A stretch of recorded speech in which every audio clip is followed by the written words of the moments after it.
Si Mr. Ernie Busto at nirereklamo po niya ang kanyang misis dahil attorney, Diyos ko, bigla-bigla na lang daw pong nawala sa kanilang bahay ni Niho.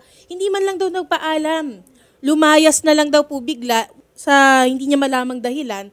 Ngayon, malaman-laman po niya, nagka-jowa daw po pala ito na isang German. Sumama po si misis sa isang German. Kayo po ba ay kasal ni Ma'am Arlene? Opo. Ilang taon na po kayong kasal? 22 years. May anak po kayo? Meron 4 po. Mga ilang taon na po yung... Yung panganay 20. 20 ang panganay. At ang bunso po? 15. So yung pangalawa ilang taon na 18. po? 18. 17 po yung pangatlo. 17. Nung pang 22 years na kayong kasal, hindi po kayo nagkaroon ng problema o ano, hindi minsan hindi kayo naghiwalay? Wala po. Kaya pala nagtaka po kayo, bigla na lang nawala si Mrs. Opo. Napag-alaman nyo na siya ay nandoon na sa bahay nila. Opo. Sino po nakatira doon sa... Yung nanay niya. Nung natunto nyo na nandoon siya sa bahay ng nanay niya, tinanong nyo ba kung bakit inalisan niya yung bahay ninyo? Kasi po may usapan sila na yung Germany gusto niyang hiwalayin mo yan, yung asawa mo, sila na dalawa ang magpapakasal.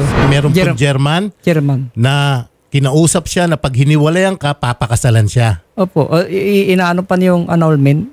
Ang sabi ng Germany, i-annul. Tapos yung annulment, pumunta sa attorney yung Pau, yung asawa ko, tinatanong nila kung anong kasalanan ko. Walang kung kasalanan.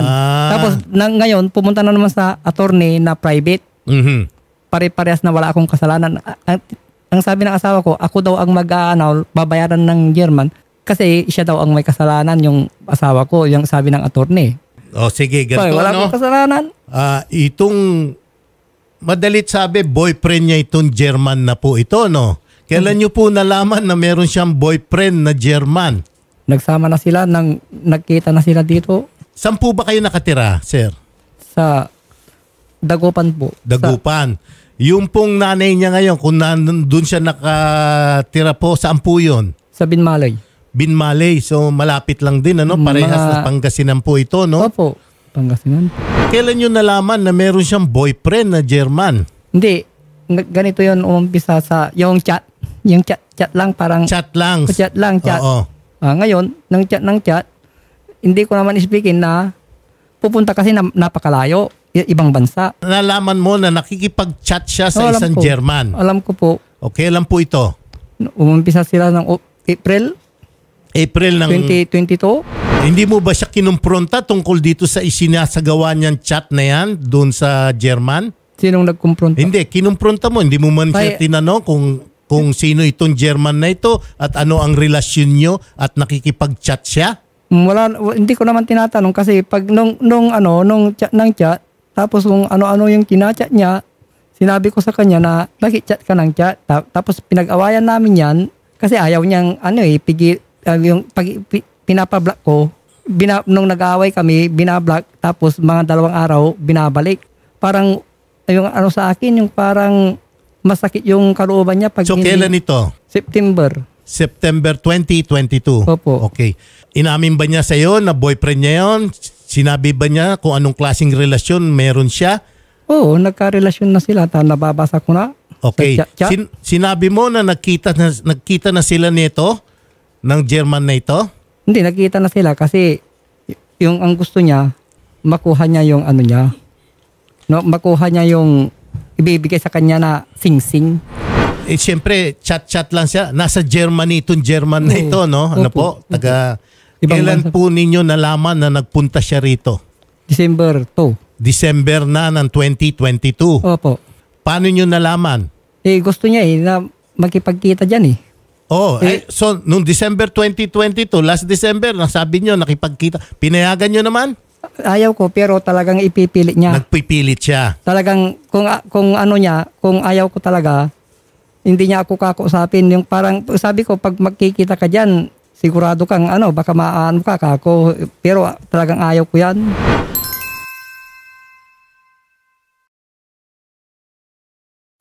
Kailan niya sinabi sa iyo, itong si Arlene, na maghiwalay na kayo? Nag-file na ng kasi annulment. gumagawa sila ng butas.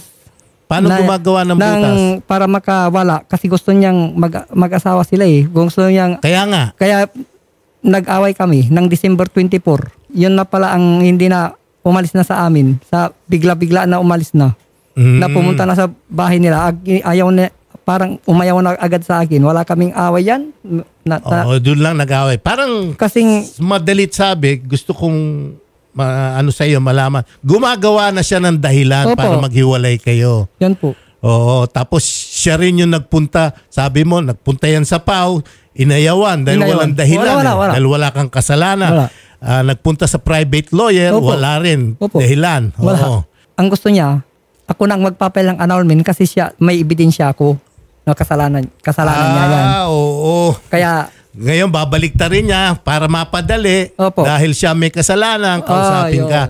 Hindi ho pwede ito sa batas natin, under dun sa annulment law natin. Hindi ho pwede ito kasi lalabas po, may collusion po. Ano po? Pag-file po ng kaso, nag-file po ng kaso, kay sino man sa inyo o mag-file ng kaso, uutusan po ng korte, mag-imbestiga yung piskal kung meron tinatawag na kolusyon o pagkukutsaba kayong dalawa para lang maanal ang kasal ninyo.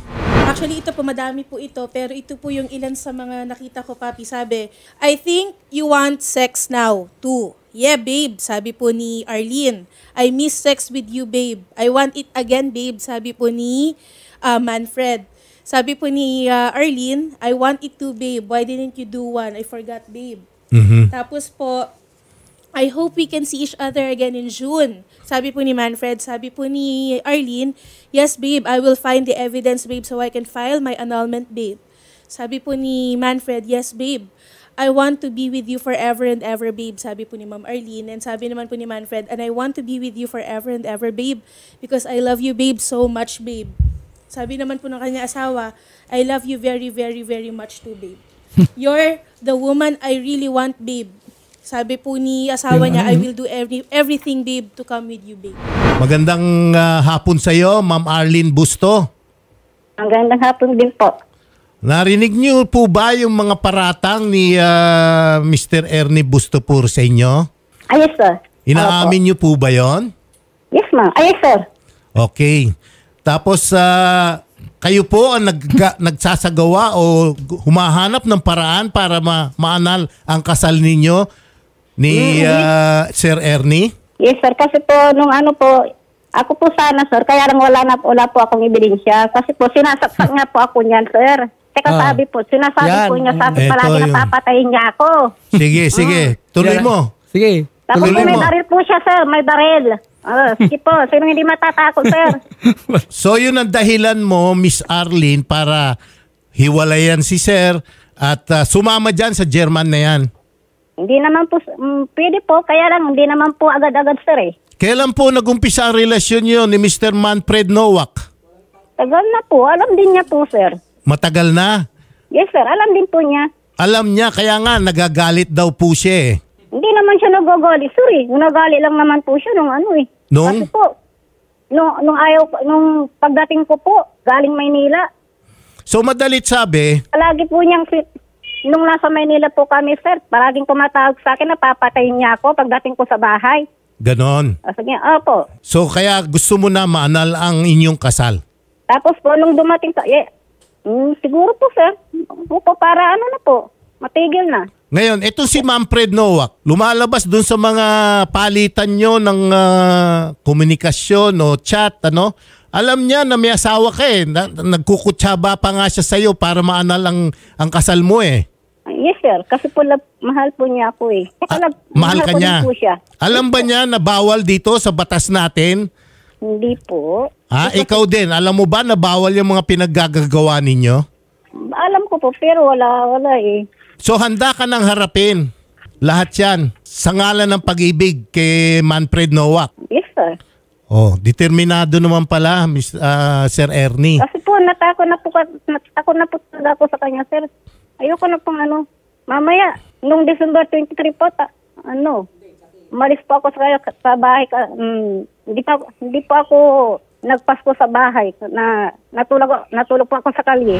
Si Mr. Manfred Nowak, nasan po siya ngayon? Nasa Germany po. Nakikipag-coordination po siya sa inyo ngayon, nakipag-ugnayan siya para mawalang bisa yung inyong kasal. Opo. Pero matagal-tagal pa po eh. Matagal-tagal pa? Alam din po niya na matagal-tagal po yung dito sa Pilipinas. Nainip ka na? Hindi naman po. Maghihintay din po. Sinabi niya yon, papatayin, di ba? Ang gusto ko lang sa kanya, para matigil na yan.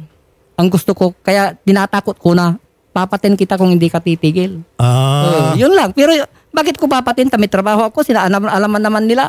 Nagtatrabaho ako para sa mga anak ko. Pero ang ginagawa niya, tingnan nyo nga kung tama. So, sa bugso lang ng damdamin ninyo, kaya nasabi ninyo.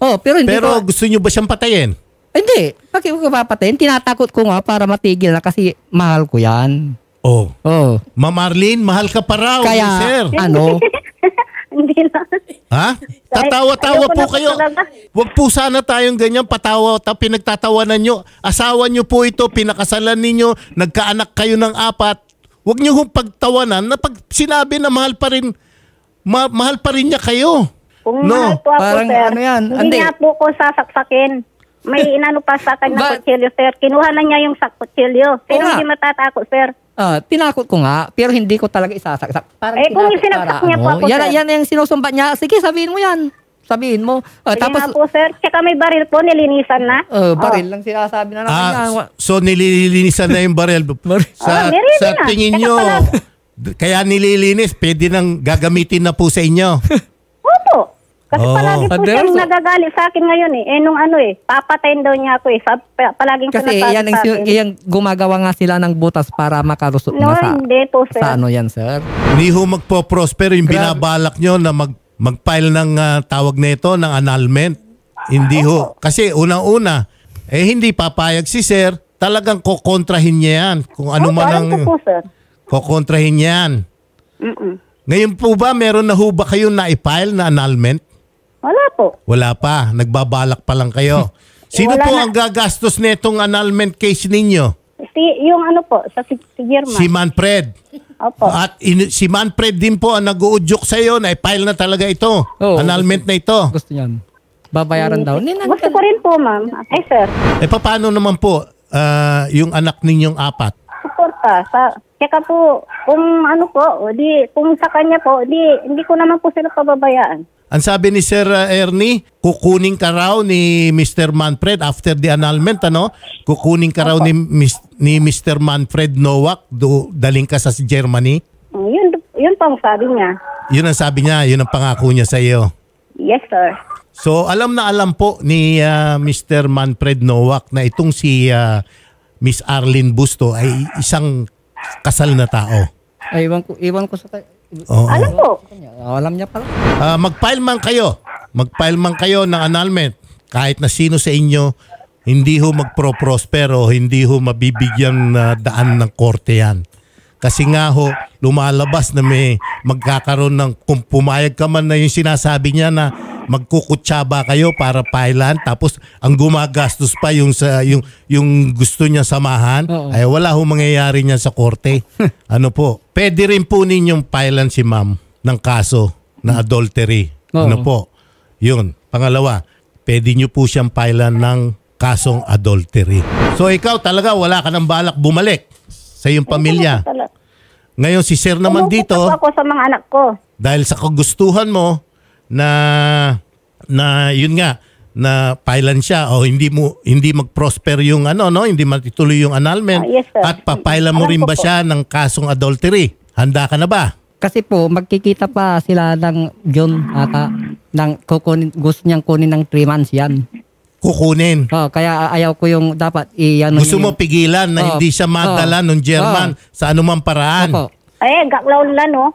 Ngayon, hindi matutuloy ito pag pinailan mo siya ng kaso. Sige. Siyempre, mabibigyan ng whole departure order yan. Sige. Sige pag naisampa. Kasi talaga matigas yan eh. Ngayon, gusto mo humingi sa amin ng tulong ngayon. O anuman tulong na maibibigay namin para ma-file tong kaso na ito. Sige, sir. Sige po, sir. Okay. Sabi ko sa inyo, matigas yan. Wala tayong magagawa doon. Nakita mo naman at narinig ng buong bayan kung paano nagmamatigas na si Miss Arlene Busto. Matigas talaga kasi may pinagmamalaki yan. Hangad din po sana namin dito na maareglo kayo. Katulad nga nun, sinabi natin at naparating na natin kay Ma'am Arlene na mahal mo pa rin siya. Oo nga.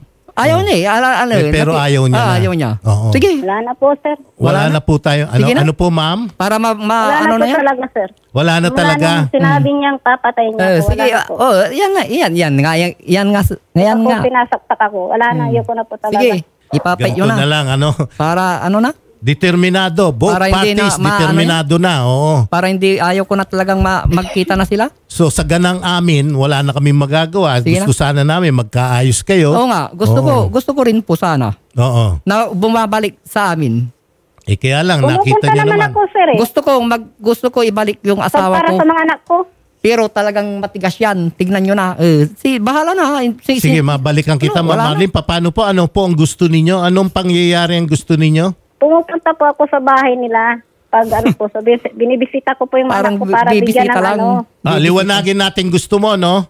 Ang gusto niyo maanal ang kaso ninyo. Opo, sir. Opo. At magkutsaba kayo para mabigyan daan ito ng korte. Hindi na. Siguro, siyempre po. Yun po gusto ninyo. Sino po ang Opo. gagastos sa annulment? Yun po, yung German. Yung German. Oh. Napakaganda, no? Tapos, yung mga anak po, sabi ninyo, bibisitahin nyo na lang at susuportahan. Opo. Pag pumupunta sila dito sa bahay. Saan manggagaling po yung suporta na sinasabi ninyo na pinapangako ninyo? May trabaho Ano po, ba kayo? Kay Manfred po. Kay Manfred. Ayan. Walang trabaho yan. Tapos, kayo po ba? Ayan. Wala raw kayong trabaho. So, lahat po ng pera manggagaling kay Manfred. Opo, sir. Okay. Tsaka po sa mga kuya ko. Binibigyan po kuya ako. mo. Tapos po, Sige, ma'am. Alam na namin. At least alam na namin ang gusto mo, no? Sige. Sir, I'm very sorry. Nakita nyo naman, narinig natin lahat ng gusto niya. Ganon. Malamang, tutulungan ka na lang namin doon sa binabalak mo mag-file ng kaso.